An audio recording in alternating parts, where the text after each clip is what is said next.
Identifier mister நரியார். Thailapuram என்று சொன்னாலே குடும்பத்துக்குள் பிரச்சனையா இல்ல பிரச்சனைக்குள் குடும்பமா என அலுவலகத்துக்குள் வரும்போதே கமெண்ட் எடுத்தபடியே வந்தார் மிஸ்டர் நரியார். வந்த உடனே தைலாபுரம் பற்றிய தகவல்களை பரபரப்பா சொல்ல ஆரம்பிச்சிட்டார். இந்த சட்டமன்ற தேர்தலில் சசிகலாவோடு கூட்டணி அமைத்து போட்டியிடும் டாக்டர் ராமதாஸ் மார்ச் 30 இரவு 5 வேட்பாளர்கள் கொண்ட பட்டியலை அறிவித்துள்ளார். சேலம் மேற்கு அருள், வந்தவாசி முரளி சங்கர், கும்பகோணம் மாகா ஸ்டாலின், விருத்தாசலம் சுரேஷ், மயிலாடுதுறை சக்திவேல் ஆகியோர் தான் இந்த வேட்பாளர்கள். ஒரு வாரத்துக்கு முன்பு சசிகலாவோடு கூட்டணி வைத்த ராமதாஸ் இந்த 5 வேட்பாளர் பட்டியலை அறிவிப்பதற்குள்ள தைலாபுரத்துக்குள் மோதல் போதும் என்று ஆகிவிட்டது.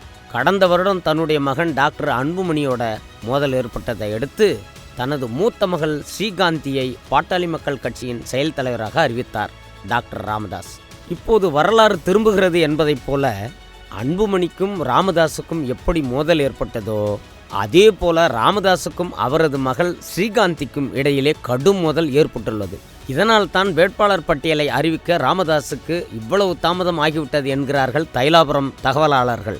சசிகலா தைலாபுரம் தோட்டம் வருவதற்கு முதல் நாள் இரவு ஸ்ரீகாந்தி தனது தந்தை ராமதாஸிடம், நீங்கள் சசிகலாவுடன் கூட்டணி அமைக்க முடிவு எடுத்தது ரொம்ப தப்பு, இதனால் உங்கள் இமேஜி கட்சியின் இமேஜி இரண்டுமே கடுமையாக பாதிக்கப்படும், நீங்கள் இதெல்லாம் யார் சொல்லி செய்கிறீங்கன்னு எனக்கு நல்லா தெரியும், அதனால தான் சொல்கிறேன், இந்த கூட்டணி வேண்டாம், சசிகலாவை நாளைக்கு வர வேண்டாம் என்று சொல்லிடுங்க என்று டாக்டர் ராமதாஸிடம் கடுமையாக பேசியிருக்கிறார்.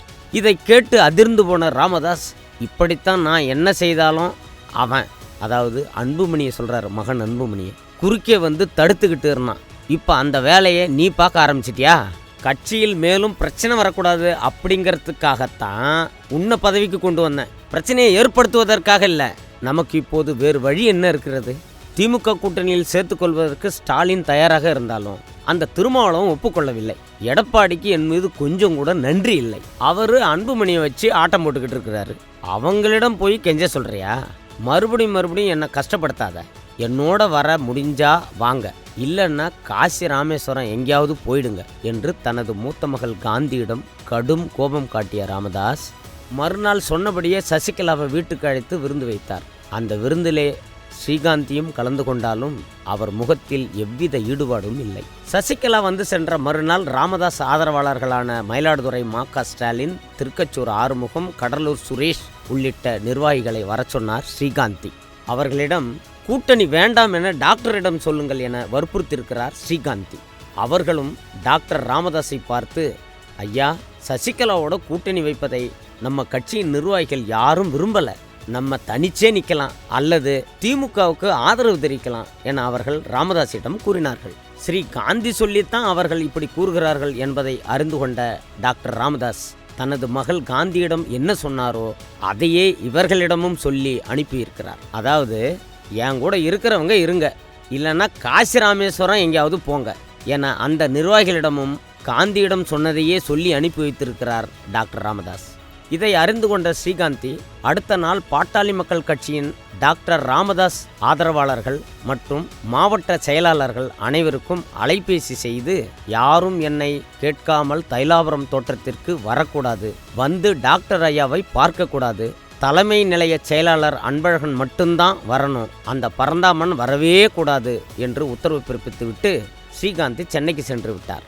இந்த தகவலை அறிந்த டாக்டர் ராமதாஸ் ஆதரவு நிர்வாகிகள், 2 வருஷம் முன்னாடி இதையத்தானே நம்மக்கிட்ட அன்புமணியும் சொன்னார், என்னை கேட்காம ஐயாவை பார்க்கக்கூடாதுன்னு அவர் அப்போ நம்மளை தடுத்தார், இப்போ மூத்த மகள் காந்தியும் அதே போல் சொல்லி நம்மளை தடுக்கிறாங்களே, தைலாபுரம் தோட்டத்துக்குள்ளே என்ன தான் நடக்குது என்று தங்களுக்குள் விவாதித்து கொண்டிருக்கிறார்கள். இந்த நிலையில்தான் டாக்டர் ராமதாஸுக்கு திடீரென ஒரு சந்தேகம் இப்போது வந்துள்ளது. அதாவது, தனது மூத்த மகள் ஸ்ரீ காந்தியை டாக்டர் அன்புமணி தான் வெளியே இருந்து இயக்கி கொண்டிருக்கிறாரோ என்பதுதான் அந்த சந்தேகம். அதனால தான் சசிகலா வேட்பாளர் பட்டியலை 29 அறிவித்த நிலையில் சென்னையில் இருந்த ஸ்ரீ காந்தியை நேற்று மார்ச் 31 அவசரமாக தைலாபுரம் வரவேற்றார் ராமதாஸ். செயல் தலைவர் மகளுடன் 5 வேட்பாளர்களை அறிவித்துள்ளார் டாக்டர் ராமதாஸ். சசிகலாவுக்கும் ராமதாஸுக்கும் இடையிலான கூட்டணியை ஒருங்கிணைத்தது சுசிலா தான் என்பது ஸ்ரீகாந்தியின் நம்பிக்கை. அந்த ஒரே காரணத்தால் தான் அவர் இந்த கூட்டணியை எதிர்க்கிறார் என்கிறார்கள் ஸ்ரீகாந்தி வட்டாரத்தில். 2 வருடங்களுக்கு முன்பு தனது மகன் அன்புமணி எதற்காக தன்னோடு மோதினாரோ, இப்போது அதே காரணத்துக்காக மூத்த மகள் ஸ்ரீகாந்தியும் டாக்டர் ராமதாஸோடு மோத ஆரம்பித்து விட்டார் என்ற தகவலை சொன்ன நரியார் அதிமுக தகவல் ஒன்றையும் கூறினார். மிக அண்மையில் முன்னாள் முதலமைச்சரான ஓ பன்னீர்செல்வம் திமுகவில் இணைஞ்சார். அவருக்கு மீண்டும் போடிநாயக்கனூர் சட்டமன்ற தொகுதியில் திமுக வேட்பாளராக வாய்ப்பு கொடுத்துள்ளார் ஸ்டாலின். பன்னீர்செல்வத்தோடு இணைந்த உசிலம்பட்டி ஐயப்பன், ஓபிஎஸ்ஸின் மகன் ரவீந்திரநாத் ஆகியோருக்கு வாய்ப்பு வழங்கப்படவில்லை. இந்த நிலையில் ஓபிஎஸ் திமுகவுக்கு சென்றதை ஜீர்ணிக்க முடியாத அவரது ஆதரவாளர்கள் இப்போது மெல்ல மெல்ல அதிமுக பக்கமே திரும்பிக் கொண்டிருக்கிறார்கள். ஓபிஎஸ் ஆதரவு நிர்வாகிகளான கிருஷ்ணகிரி மாவட்ட செயலாளர் கோவிந்தராஜ், ஒன்றிய செயலாளர்கள் எம் வடிவேல், தாமோதரன் ஆகியோர் அதிமுகவில் மீண்டும் இணைந்திருக்கின்றனர். இதேபோல தமிழகம் முழுவதிலும் இருந்தும் ஓபிஎஸ் ஆதரவாளர்கள் மீண்டும் தங்களது தாய்க்கழகமான அதிமுகவை நோக்கி திரும்ப தொடங்கியுள்ளனர். இதில் குறிப்பிடத்தக்க விஷயம் என்னவென்றால், தென் மாவட்டங்களில் தேவர் சமுதாய வாக்குகளை குறிவைத்து ஓபிஎஸ்ஐ சுற்றுப்பயணம் செய்யுமாறு உத்தரவிட்டிருந்தார் ஸ்டாலின். ஓபிஎஸ்ஸின் அந்த சுற்றுப்பயணத்தில் கூட அவரோடு ஏற்கனவே இருந்த ஆதரவாளர்கள் கலந்து கொள்ளவில்லை. அவர்களும் இப்போது அதிமுகவை நோக்கி திரும்பி கொண்டிருக்கிறார்கள். நமது பிரச்சனை ஓபிஎஸ் மட்டும்தான், அவரது ஆதரவாளர்கள் அல்ல. அவரது ஆதரவாளர்கள் எப்போதுமே அதிமுக தொண்டர்கள் தான். எனவே எல்லா மாவட்டங்களிலிருந்தும் மீண்டும் அவர்களை அதிமுகவில் சேர்க்க வேண்டும் என எடப்பாடி பழனிசாமியும் அதிமுக மாவட்ட செயலாளர்களுக்கு வாய்மொழியாக அறிவுறுத்தியுள்ளார். எனவே ஓபிஎஸ்ஸிடமிருந்து நிர்வாகிகளும் ஆதரவாளர்கள் அனைவரும் ஒவ்வொரு மாவட்டமாக அதிமுக பக்கம் திரும்பி கொண்டிருக்கிறார்கள் என்ற தகவலை சொல்லி முடித்த மிஸ்டர் நரியார் புறப்பட்டாரே.